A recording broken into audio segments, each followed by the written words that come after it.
Like many industries during the pandemic, veterinarians felt overworked and overwhelmed, leading to today's worker shortage. Mars Veterinary Health found that at this rate, the U.S. will have 15,000 fewer veterinarians than it needs by 2030. And that would leave 75 million pets without proper care.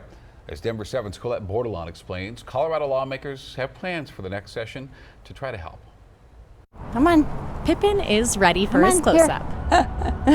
And his owner, Representative Karen McCormick, It's a passion that we have. is ready for whatever her pup has in store. I am a veterinarian. Her background will likely show up next session. I'm hoping to bring forward at least 2 pieces of legislation. The proposals were part of a committee discussion Monday in the state capitol. One would clarify how telehealth can be used by veterinarians. I am the only professor of telehealth in a veterinary school. We met Dr. Lori Teller in person today. It's what she would like to see before any virtual appointments with pets. With humans, we can say like, oh, this hurts on me, and a pet can't speak. Are there any just natural concerns? Let's say if I were to try a telehealth appointment with my dog.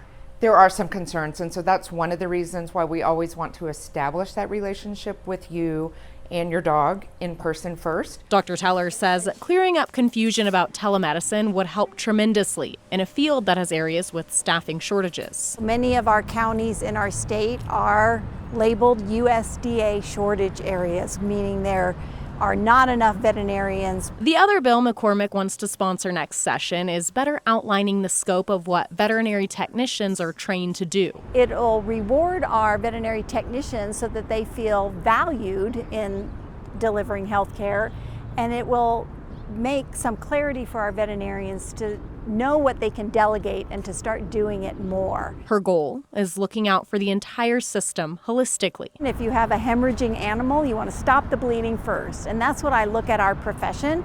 Let's stop the bleeding. Let's stop losing the people that care. Colette Bordelon, Good boy. Denver 7.